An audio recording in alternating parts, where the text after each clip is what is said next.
جو بندہ اپنے آپ کو گولی مار دے تو اس کے لیے کیا حکم ہے؟ گناہ گار آدمی ہے، اگر مر گیا تو اس کا جنازہ پڑھنا چاہیے عوام کو، اس کے جنازے سے آپ انکار نہیں کر سکتے۔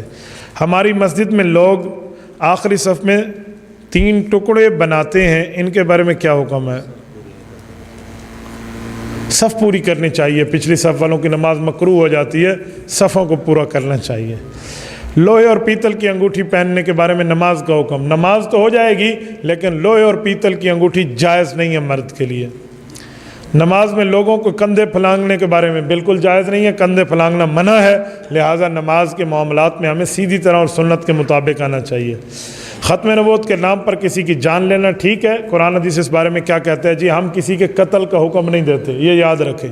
اگر کوئی گستاخ ہے تو اس کے لیے قانونی چارہ جوئی کیجیے، اس کے لیے عدالتیں کھلی ہیں، اس کے لیے آئین کھلا ہے، اس کے لیے نظام کھلا ہے، آپ اور میں قانون ہاتھ میں نہیں لے سکتے۔ صاحب میرا بیٹا ہے جو 3 سال کا ہے، بات بات پہ روتا ہے، الحمدللہ صحت مند ہے، کوئی ایسا وظیفہ بتائیں کہ رونا چھوڑ دے۔ یار بچے روتے رہتے ہیں، دنیا میں کون سا بچہ ہے جو روتا نہیں ہے؟ کل یہ روئے گا نہیں تو آپ کہیں گے پریشان نہیں ہوتا۔ ویسے 2 رکعت نماز نفل صلاۃ الحاجت پڑھ لے اور اللہ پاک سے مانگیں کہ اے میرے مولا میرے بیٹے کو ہنسنے والی زندگی عطا فرما دے، عافیت کے ساتھ ہنستا رہے، ٹھیک ہے؟ باقی جو اکثر بچے روتے رہتے ہیں تو اس کے لیے وظیفے کے طور پہ ہمارے علماء کرام فرماتے ہیں کہ اول آخر درود شریف اور 3 بار الحمدللہ یہ سورت فاتحہ پڑھ کے بچے کو پانی پلا دیں یا اس پر پھونک دیں تو وہ رونا چھوڑ دیتا ہے۔ ایک مولوی صاحب کے بارے میں کہتے ہیں کہ وہ غلط باتیں کرتے ہیں، وہ تبلیغ کو نہیں مانتے، قرآن حدیث سے واضح کریں لوگوں کے ذہن میں اہمیت ہو۔ بابا جو تبلیغی کو نہیں مانتا اس کو اپنے ایمان پہ نظر رکھنی چاہیے۔ جیسے قرآن کریم سے، احادیث پاک سے مدرسے ثابت ہیں، خانقاہیں ثابت ہیں، میدان جہاد ثابت ہے، ایسے تبلیغ بھی ثابت ہے۔ دین کا ایک فریضہ ہے، دین کا ایک کام ہے، کرنا چاہیے۔ جو تبلیغ کے خلاف بات کرتے ہیں اس سے پوچھے آپ کو تبلیغ والوں سے نقصان کیا ہے؟ آپ کو تبلیغ والے کون سا آپ کا جو ہے نا کیا کہتے ہیں کوئی نقصان کیا؟ کوئی نقصان ہے تو بتائیں۔ کسی ایک بندے نے کیا تو اس کی وجہ سے پوری جماعت کو تو آپ غلط نہیں کہہ سکتے۔ بعض لوگ کہتے ہیں جمہوریت کفر ہے، بعض کہتے ہیں جی ٹھیک ہے وضاحت کریں۔ بیٹا جمہوریت ہماری ضرورت ہے، نہ آپ جمہوریت کو 100% کفر کہہ سکتے ہیں، نہ جمہوریت کو 100% اسلام کہہ سکتے ہیں۔ ہماری ضرورت ہے، ہم اس ضرورت کی بنیاد پہ چلتے ہیں۔ اس جمہوریت کے تحت قائد ملت اسلامیہ مولانا مفتی محمود رحمۃ اللہ علیہ نے الیکشن لڑا اور قادیانیت کی تابوت میں آخری کیل ٹھوک کے اسے کافر اقلیت قرار دلوایا۔ آپ مفتی محمود کو پھر کافر کہیں گے؟ نعوذ باللہ، کیا کہو گے؟ مولانا غلام غوث ہزاروی اسی جمہوریت کے تحت ہے، آج تک ہمارے علماء کرام وہاں بیٹھے ہیں۔ بابا ضرورت ہے، اور اگر آپ جمہوریت کو نہیں مانتے شناختی کارڈ واپس کریں۔ یہ شناختی کارڈ آپ کو جمہوری ملک میں ملا ہوا ہے، اکاؤنٹ اپنے ختم کر دیں، یہ اکاؤنٹ آپ کو جمہوری ملک میں ملے ہوئے ہیں، آپ یہاں سے تشریف لے جائیں۔ پھر عجیب بات ہے، جو علماء کرام جمہوری کام کریں آپ اس پہ فتویٰ بازی کریں جی کفر ہے۔ کوئی کفر وفر نہیں ہے۔ امام اعظم ابو حنیفہ کو ابو حنیفہ کیوں کہتے ہیں؟ ابو حنیفہ کا معنی ہے قلم دوات والا، ابو کا معنی والا ہے، ابو کا معنی باپ نہیں ہے ہر جگہ۔ ابو تراب مٹی والا، ابو ہریرہ بلیوں والا، ابو حنیفہ قلم دوات والا۔ امام صاحب کے پاس ہر وقت قلم دوات ہوتا، یہ مسئلے لکھ کے لوگوں کو بتاتے تھے۔ تو ابو حنیفہ قلم دوات والا عالم جس نے صحابہ کرام سے پڑھا اور امت کو بتایا، اتنی سی بات ہے۔ اس کو آپ یہ نہیں کہتے۔ ایک بندے نے کہا امام صاحب کی بیٹی تھی حنیفہ، اس نے مسئلہ بتایا تھا شادی کا، نکاح کا ایک مسئلہ بتایا، مشہور ہو گیا، اس کی وجہ سے لوگ ابو حنیفہ کہتے ہیں، جھوٹ ہے۔ امام ذہبی فرماتے ہیں لم یولد منہ الا الحماد، امام صاحب کا ایک ہی بیٹا تھا جس کا نام حماد تھا، بیٹی اس کی کوئی نہیں تھی۔ روزہ کتنی عمر میں فرض ہو جاتی ہیں؟ روزہ کتنی عمر میں فرض ہو جاتا ہے؟ تو روزہ فرض ہوتا ہے بالغ ہونے پہ۔ بالغ ہو گیا ہے تو روزہ فرض ہے، اور اگر بالغ نہیں ہوا تو 15 سال کی عمر میں روزہ پھر بھی آپ کے اوپر آ گیا ہے۔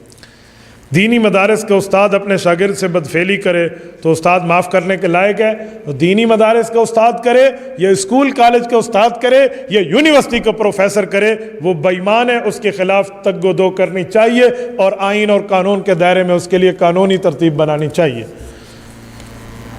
اسٹرابری حلال ہے؟ حلال ہے بابا، تھوڑا گزارا کرے۔ حضرت مولانا مفتی ظفر علی خان اللہ ان کی قبر پہ کروڑوں اربوں رحمت نازل فرمائے، ان کا نظریہ تھا کہ یہ جو ہے یہ زقوم ہے اور جہنم کا پھل ہے، یہ ان کا نظریہ تھا، عام علماء کا نظریہ نہیں ہے۔ ہم حضرت مولانا کے خلاف بک بک بھی نہیں کرتے، ان کے نظریہ کا احترام کرتے ہیں، لیکن اسٹرابری کو حلال کہتے ہیں۔ آپ حرام کے الفاظ ہو گئے، میری تو پسندیدہ پھل ہے یار، میں تو باقاعدہ اس کو کل پرسوں کھا کے آیا ہوں، پھر آپ کہیں گے جی یہ ہو گیا جی وہ ہو گیا۔ موبائل کا کاروبار، جی بالکل موبائل کا کاروبار جائز ہے، لیکن موبائل پہ جو غلط چیزیں لوگ دیکھتے ہیں وہ غلط ہے۔ اگر موبائل کے کاروبار کو بھی غلط کہہ دیں تو پھر تو چھری بیچنا بھی غلط ہو جائے گا کہ لوگ دوسرے کو ماریں گے۔ بھئی چھری کا استعمال ٹھیک کریں تو موبائل کا استعمال ٹھیک کریں۔ ہاں، میموری کارڈ بھر بھر کے جو آپ چیزوں کی دیتے ہو اس سے بچو، کہیں آپ گناہ کی چیزیں نہ بھر کے دیں، وہ غلط ہے۔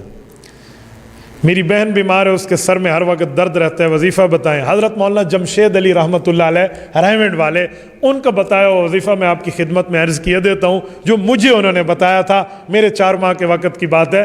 یہ سورۃ بنی اسرائیل کی آیت نمبر 105، وَبِالْحَقِّ أَنزَلْنَاهُ وَبِالْحَقِّ نَزَلَ وَمَا أَرْسَلْنَاكَ إِلَّا مُبَشِّرًا وَنَذِيرًا۔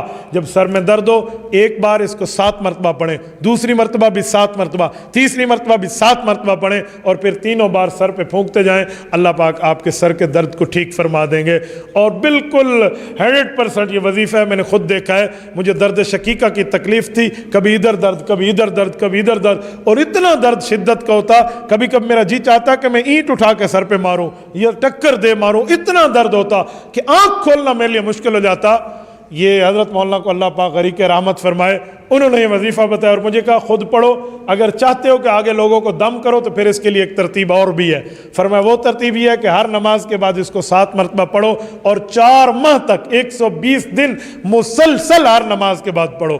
آپ کی ایک نماز رہ نہ جائے، اگر رہ گئی تو ثم تستأنف الفریضہ، پھر پہلے دن سے شروع کرنا پڑے گا۔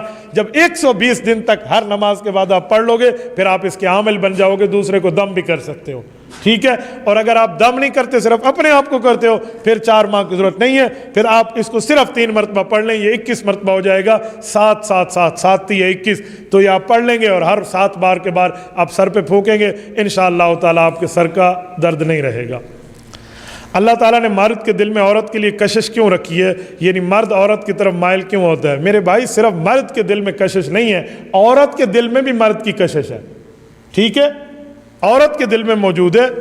الزانیۃ والزانی آیت کی تفسیر پڑھیں تو زیادہ شہوت کا تعلق عورت سے ہوتا ہے، مرد سے نہیں ہوتا۔ والسارق والسارقۃ، لیکن چوری کا معاملہ دیکھیں تو اس میں مرد آگے ہے، یہ فرق ہے، صرف مرد کا مسئلہ نہیں ہے، عورت کا بھی ہے۔ فَأَلْهَمَهَا فُجُورَهَا وَتَقْوَاهَا، قرآن کہتا ہے دل میں دونوں چیزیں ہیں، کشش بھی رکھی ہے غیر محرم کی، اور اس سے بچنے کا احساس بھی رکھا ہے۔ آپ کی غلطی، آپ نے ایک لفظ لکھا ہے کہ کشش رکھی ہے، نہیں میرے بھائی، بچنے کا طریقہ بھی رکھا ہے، ٹھیک ہے؟ تو جب آپ کشش والے راستے کو اپنائیں گے، بچنے والے کو چھوڑیں گے، تو پھر یہی ہوگا۔ اللہ نے مجھے طاقت دی ہے، میں انگلی اٹھاؤں اور بجلی کی سوئچ میں لگا دوں، لیکن مجھے نہ لگانے کی بھی تو طاقت دی ہے نا۔ اور میں انگل بڑھا کے تھی وجہ تو لوگ کہیں گے جی مر گیا ہے، اس کی وجہ میں نے غلط طاقت استعمال کی ہے، تو مجھے نہیں کرنی چاہیے، روکنے کی بھی تو طاقت ہے۔ تو مرد عورت کے دل میں ایک دوسرے پر متوجہ ہونے کی طاقت ضرور ہے، لیکن جو طاقت ہے نا، اس طاقت کو روکنے کا طریقہ بھی ہے۔ حدیث پاک میں ہر بندے کے ساتھ ایک شیطان ہے اور ایک فرشتہ ہے۔ جو شیطان ہے وہ کہتے ہیں کرو کرو، گناہ بڑے مزے کا ہے، لذت والا ہے، واہ واہ ہے، لیکن جو بندہ جو فرشتہ ہے وہ کہتا ہے نہ کرو، بچ جاؤ بچ جاؤ، جسے ہم کہتے ہیں ضمیر کی آواز۔ تو آپ فرشتے کے کہنے پہ بچ بھی جائیں نا، تو ہمارے لیے یہ بھی طریقہ موجود ہے۔ صرف گناہ کرنے والی بات آپ کرتے ہیں، گناہ سے بچنے والی بات نہیں کرتے، تو طاقتیں ہمارے پاس دونوں ہیں۔ اب کون سی استعمال کرتے ہیں، کون سے بچتے ہیں، اس کی سلیکشن آپ کے اور میرے اوپر ہے، ہم اس کا انتخاب دیکھیں گے۔ یوٹیوب کی کمائی، بابا ہر وہ کمائی جو ناجائز ہے، عورتوں کی ہے، گانوں کی ہے، فضول ہے، اس کی کمائی غلط ہے، اس کو کوئی ٹھیک نہیں کہتا۔ اس کے علاوہ ہے تو ہم اس کو جائز سمجھتے ہیں۔ عشاء کے وقت وطر سے پہلے 2 رکعت نماز نفل بالکل جائز ہے، آپ پڑھ سکتے ہیں۔ اگلی صف میں اپنی جگہ کسی اور کو جگہ دینا اجر ڈبل ہے۔ اگر پیچھے کوئی بزرگ ٹھہرا ہے، کوئی استاذ ٹھہرا ہے، آپ اس کو اپنی جگہ دے کر اگلی صف میں پہنچا دیتے ہیں تو آپ کو ڈبل اجر ہے۔ آپ پہلے ٹھہرے تھے، آپ کے لیے اجر لکھ دیا گیا، آپ نے دوسرے مسلمان کو دیا تو نیکی میں بڑھ کے حصہ دیا ہے، تو اس کا ثواب بھی آپ کو مل جائے گا۔ خطبے کے دوران حضور پاک صلی اللہ علیہ وآلہ وسلم کا نام آئے تو درود شریف پڑھ سکتے ہیں؟ میرے بھائی دوران خطبہ نام آئے تو دل میں پڑھیں، کیونکہ خطبہ جمعہ کے دوران بولنا منع ہے۔